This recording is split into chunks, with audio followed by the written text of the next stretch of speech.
Okay, guys, we are back with Maynard, and we're talking in our first part now about the industry, the sustainability, and also the fact that, at least in your opinion, and I think most of us agree, the community is willing to carry this game and carry the industry because they Hmm. love Starcraft and they love the all aspects of the game. Um, Going a bit forward, also the game itself, So we talked about the industry. Now talking about StarCraft as a game, how do you perceive the game at this point in time? I'm talking Oh now man. balance or like is Toss still Imba? Is Terran still too weak? Um, Oh, is Zerg uh, still OP? All that type of things. How do you see it from your perspective? I mean, I see the game as. I mean, I've always believed that the game is for the most part balanced. Like Hmm. you can never have perfect balance, and Hmm. most games don't have perfect balance. I don't think there is a game that has perfect balance. I can't think of one. Fighting games, shooters, I guess maybe CS:GO because everyone just buys a gun and the game gun works the same no matter what character or whatever side you're on. But games that have different characters or different races to play, Hmm. I don't know one that's balanced. Brood War is not balanced. Anyone that comes to you and says Brood War's balanced is talking out of their asshole. It's not the case. Brood War is not at all. But there are ways for every race to win, and a lot of it comes down to how the maps work. And so really the balance of StarCraft 2 changes per map pool, which is good. I think that it's a little bit of volatility, a little bit of this. Maybe one race is struggling a little bit, so they give this give them a little bit of an edge. Maybe give them maybe Terran's struggling one season, so they give them a map, like give them a lot of maps that are like Abyssal Reef with a lot of cliffs and stuff, like little abusable spots for tanks. Maybe like a main that you can drop into, something like that. But like the previous map pool was pretty Zerg favored, I think, for the most part, Yeah. from what people told me. But I still lost to plenty of Zergs. A lot of people still lost to plenty of Zergs. Yeah. Um, and in fact, I think it's very much like a map dependent thing. As far as the balance of the units in the game go, I think that it's in a very good spot. And also from just how the game fun to play. Some people will say no. People that honestly believe, without irony, that Wings of Liberty is better than Legacy of Void, I don't make sense to me. They don't make sense to me at all. I would love for them to tell me why, with a straight face, and convince me that that's the case, because I think that Legacy of Void, at its inception and also right now, is definitely like it feels objectively to me. I mean, some people will say otherwise, but objectively to me, it's the most exciting version of the game to play and watch. Yeah, sure, man. I think, um, yeah, I like that point that you made about the maps also, and I think that we are not stating that enough sometimes.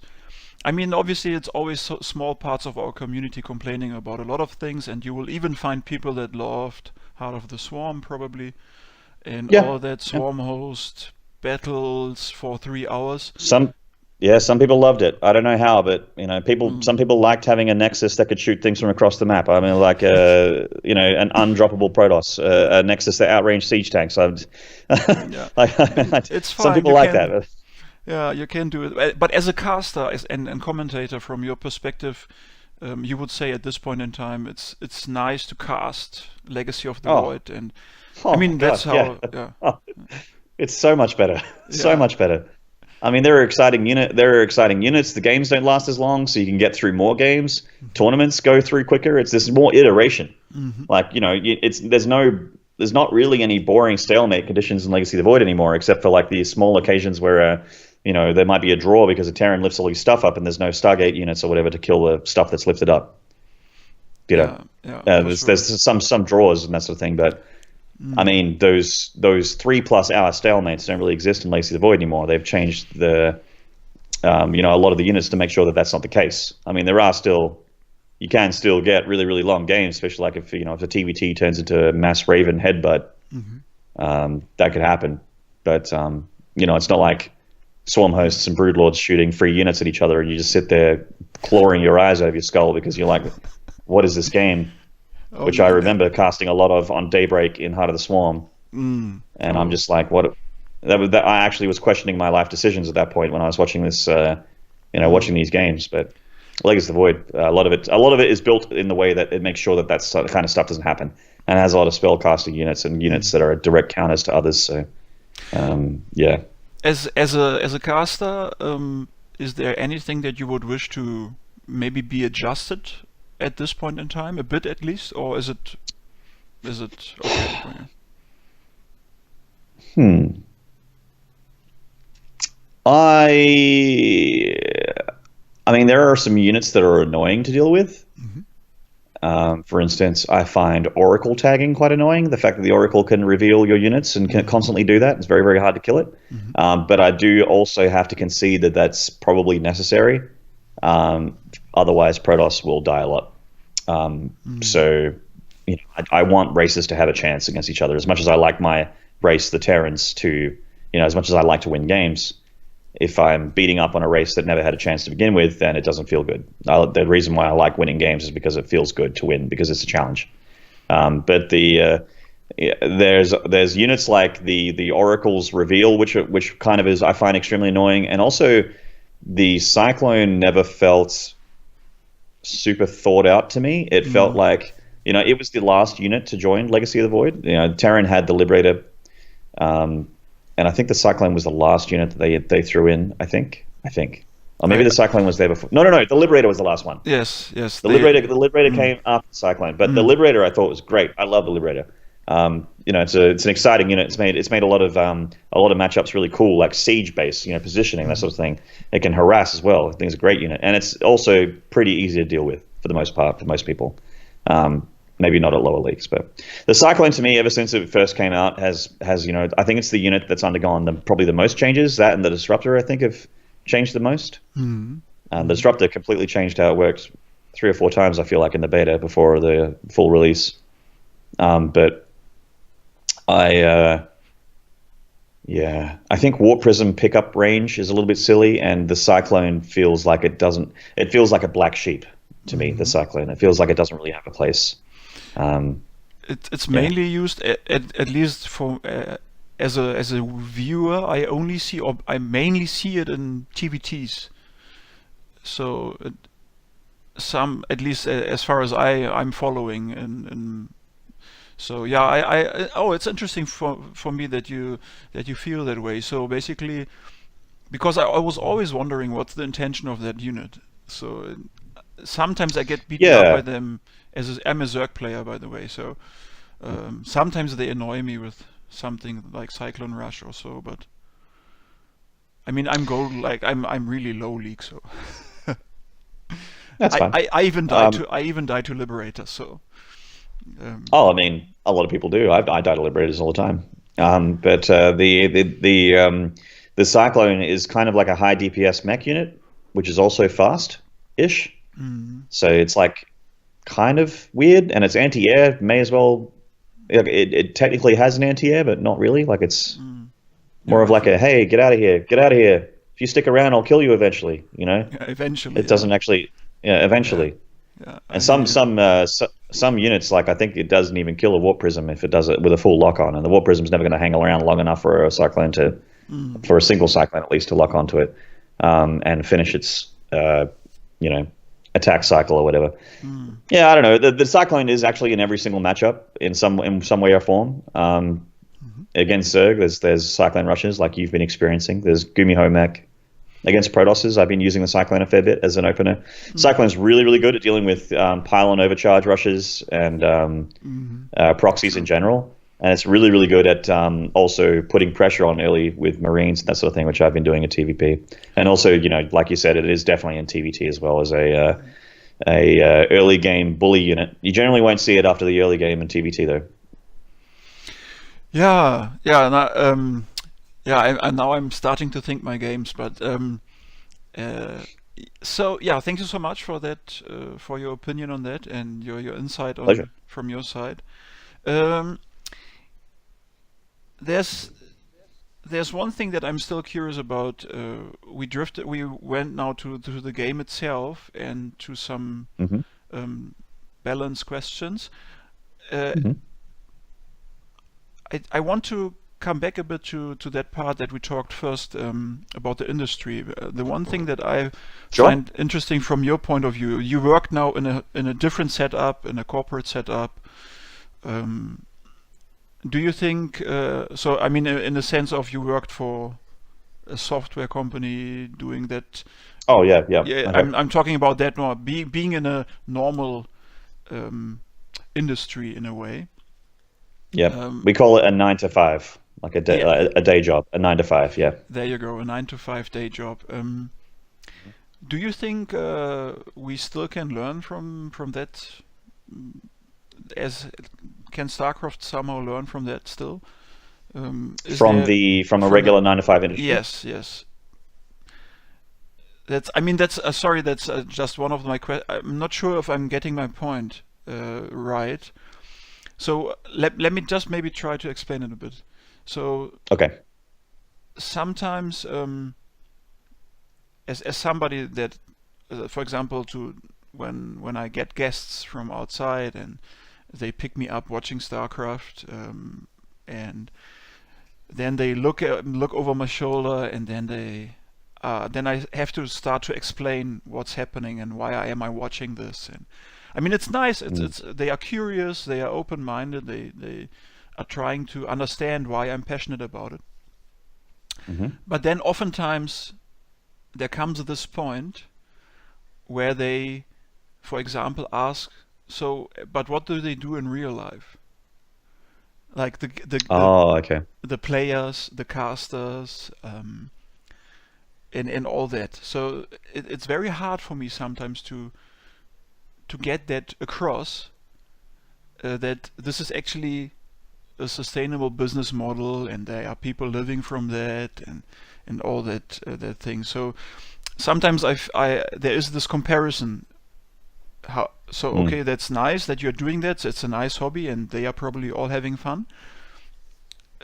But they always make this distinction: real life and esports. So Yeah, or that's a real work like 9 to 5, and being a pro gamer or being a caster or something like that. So yeah, okay. yeah. Uh, I think that's just I don't blame people for thinking that. I've had many conversations where you know, I remember one particular night I was out to dinner with my family, and you know, I don't see my family a whole lot, but I was out to dinner with my family, and one of my dad's friends was there, like an old work colleague and that sort of thing. My dad's retired now, but he had an old work colleague show up, and he was like, "Oh, hey, Lee, you know, how you been doing?" I mean, "Oh, you know, I'm pretty good." He's like, "So you've you know, quit your job?" I'm like, "Yeah, yeah, yeah. No, I've gotten into a new line of work now. I'm like, you know, I'm you know, doing this, doing that. I'm you know, commentating." And I said, "Oh, today I streamed for, you know, 6 hours and did a bunch of ladder and you know, I was trying to explain that, you know, I did a show today. Like I basically didn't go into, you know, subscribers and that sort of thing or Twitch or anything. I just said that I put a show on today for 6 hours, which is, you know, my job right now. But I didn't say that it was my job. I just said that I did a show." And he said, "Huh, it beats working, huh?" And I'm like, well, you know, I am working. Like I make money doing this. It's not much, but it's something. You know, I'm one of those people that I'm happier to make peanuts doing something I love than to get paid millions doing something I don't like. You know what I mean? Like if the safe thing to me would be, you know, if I wanted to be safe and never take a risk in my whole life, I would never have left my job. It was a well-paid job. It was a secure job. In an industry with a lot of promise, you know, with a lot of structure, and for the most part, government funded, so it's not going to go anywhere. Whereas esports it's volatile, it's temperamental, it's temporary for a lot of people. That you grow out of it for a lot of people. I think I treat it like, because I was employed in a full-time job for so long, I treat it like a 9 to 5. So even though I might stream for, you know, some days I only stream for 3 hours, sometimes more, oftentimes more, but sometimes only 3. And if I still have 5 hours of the day left for my that I'd normally, because I want to work 8 hours a day, sometimes more, and so I'm setting my own hours, and I see it as being an entrepreneur. Being an entrepreneur doesn't mean 9 to 5. It means that you set your own hours, and the harder you work, the better you do. So I started things off by treating it like a 9 to 5. Like, hey, if I'm doing 4 hours of stream, then I better be spending the next 4 hours, with a lunch break or so. Like, I usually have lunch after the stream, or I'll have a lunch break, whatever.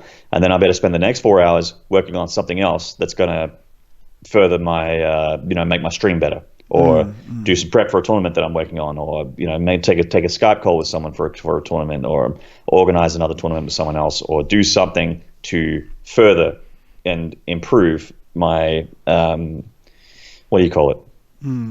Your business model. Like, yeah, basically. Like, you're going when you do this kind of thing, you're in business with yourself. Like, I'm not an ESL employee. I'm not a DreamHack employee. I contract to them. You're a contractor, basically.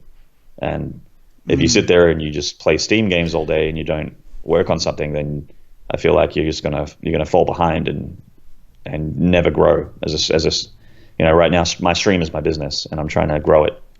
And if I don't work on it, then it's not going to go anywhere. So basically, what I get from what you're saying is the 9 to 5 model helps you, or helped you at least to establish a certain type of structure and discipline. Yeah, I mean, the idea. I imposed it upon myself because I've been employed for so long that being unemployed, if I do nothing, I feel like a piece of shit. Like, I feel like I'm a waste. I'm like, I'm a waste man. I need to do something with my day. Otherwise, I feel like I haven't done something with my day. I get up in the morning. I get up early. I have my coffee, I have my breakfast. I shower. I brush my teeth, and I start my day. Like, I do all that before I stream. I'm not like gonna roll out of bed, not eat, and just turn the thing on at midday and just be like, hey guys, I just got up. It's lunch. It's midday, and I was up till 4 a.m. playing PUBG. And here I am for my Starcraft stream. I've got no energy, and then I finish it. It's like 5 p.m. All right, I have dinner now, and then I'm going to do another 12 hours of PUBG with my friends until 5 a.m. and then go to bed. I would feel horrible about my life if that was my life. It's not, Yeah, I think it's. Just saying, I've been in just the industry has shaped how I. The 9 to 5 industry has definitely shaped how I treat this job, because I set myself hours. How far does it help you also in let's say negotiating, for example, with DreamHack or IEM or so? I mean, it probably helps you. No, it actually doesn't at all. I had actually a big problem with that. When you start doing international casts and that sort of thing, you have to negotiate your rate with the company usually. And I'm like, I don't know what the fuck to charge. Like, I have no idea. Like, my first ever show was Shanghai in 2013, and Red Eye was the guy that was talking to me. He was the guy that was basically hiring me, and he's like, oh, what do you want for the show? And I'm like, I don't know, man. You give me a number. Does that seem, is that okay? Is this okay? I'm like, I'm still to this day, I'm like, is this too much? Is that too little? Like, am I underselling myself? Am I overselling myself? I really don't want to push any buttons because I need this. If I'm too expensive, they'll get someone else. I have no idea what to charge. That's only sort of started to become apparent a little bit after the other casters we talk about what we earn. So we've got a good idea of what about we should be asking for, but I still don't want to rock the boat. You know what I mean? So the full-time stuff never really helped me at all, because of full-time work, it's just like you have a salary, but when you're a contractor, when you're self-employed, I have no idea. It's interesting because you're touching on a subject now that. Do you know Zion, the guy that does the interviews, Zion eSports, the guy from Canada? Zion, yeah, sure. Zion, yeah, of course. You should definitely, guys listening in and watching, you check out his stuff. He's a very nice guy. He does very good work. I already do. And so basically he did an interview with Sminx, and she also told that in the beginning she was definitely underselling herself, and only when she got an agent that changed a bit. And but I think that's so interesting that there's a small community in StarCraft, so you guys can't form a union or anything like that. So it's difficult to Not really. yeah. So it's difficult to I mean, negotiate that type of things. Yeah. the thing with Smix is she has a Twitch. She has a main job at Twitch, I guess, which is like a stable, regular income. And she's also really well known, and she's also in multiple games. She's in CS:GO, she's in Starcraft, and she has a very stable income and job. I'm sure. Like, I'm a betting man, and I would bet my house that she is in a stable place financially. I don't feel like, for me personally, or someone at my level of commentator, would like. I don't think an agent would help us. I think an agent would tell me to do things that aren't StarCraft, and I'd say, but I don't want to. And then I'm like, if I had to do things that weren't StarCraft, then I may as well have not left my job, because I was already being paid plenty doing something I don't want to do back then. I'm sure what Smix does makes her happy. I'm very, very sure that she wants to be at CS:GO gigs, and she wants to be at StarCraft gigs. She loves working with us. We love working with her, and CS:GO guys all love her as well, and she loves them. But for me, I'm not well known enough. I'm not popular enough. I'm not in a game that's big enough to have an agent, I think, that to help me. I'm pretty sure he will just tell me to do things that aren't StarCraft. He or she, whoever my agent may be, would just tell me to do things that aren't StarCraft, and I'd be like, I'm sorry, but that's all I want to do right now. So Yeah, it is a struggle. I think that. I mean, I don't think the, let's say, IEM guys or the other, ESL or ESL, like the ESL or the DreamHack guys or Blizzard. I don't think. I'm a very naive and positive person. I think they don't want to rip you off, but they also obviously don't want to spend too much money on you guys. And I mean, they are business people. Yeah. So I think it's a tricky place to be in your situation. Like you said, how much is too much? And I mean, well, at the least tricky thing is that all of us aren't paid the same. So that's when it gets tricky. Some of us are worth more than the others. So that's which is it's not as bad as you think. Like, it makes a lot of sense when you think about it. Like, it's a realism of the industry. It's not just StarCraft that's that way. It's a lot of games are that way. But that's when it gets a bit tricky, because the tournaments will have a budget, and 2 or 3 people in that budget will take up most of it, and then they have to have everyone else as well. You know what I mean? Like, I'm not going to name names, but you could probably put 2 and 2 together. I have an idea. So do the guys that and the girls that pay the most also have to buy the most beers, or? Well, that's actually not always, but sometimes yes. Good. At least some justice. It's not. I'm not going to say it's injustice, man. Like, it's just it's a real part of the industry, and you just have to like it or lump it. You know what I mean? Like, it's up to you if you can put up with, well, not put up with, but if you're happy with what you make, I would always say, inflate your rate every time. Like, do a little bit more here, a little bit more there, and a little of that. You're becoming more and more established. The more gigs you do, the more a part of that thing you are. You know what I mean? Like, I've done enough shows where if I don't go to one, people will still probably not care, but also it'll be different. You know what I mean? Like, I'm generally at shows more often than I'm not these days for StarCraft 2. But can you imagine a tournament that doesn't have Rotterdam in it? It's doable, but not easily imaginable. No. Exactly. Yeah. I mean, it feels weird to have a premier or even a major event without Rotterdam, on the couch or on the desk You know what I sure. mean? Yeah, And yeah, I, for and sure. I'm not quite there yet, but I feel like I'm starting. You know, I'm approaching that sort of level. I mean, Roddy's obviously a lot more established. He's done like nearly 100 live events or something like that. So Yeah, I'm on yeah. like 12.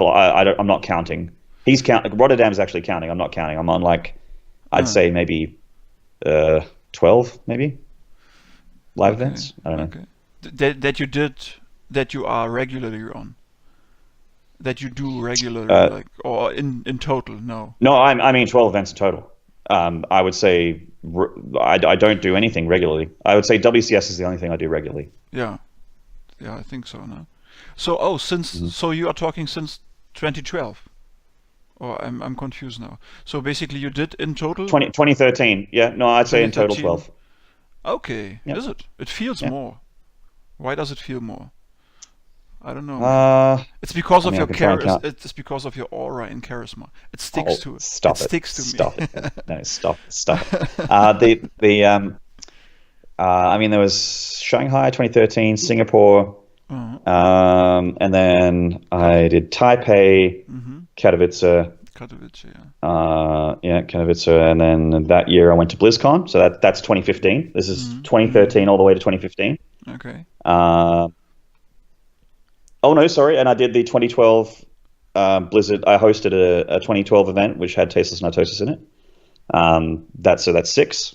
Sorry, six. And Mm. that's 2015. Mm. And then 2016 rolled around. I did Katowice again, and then I did tours,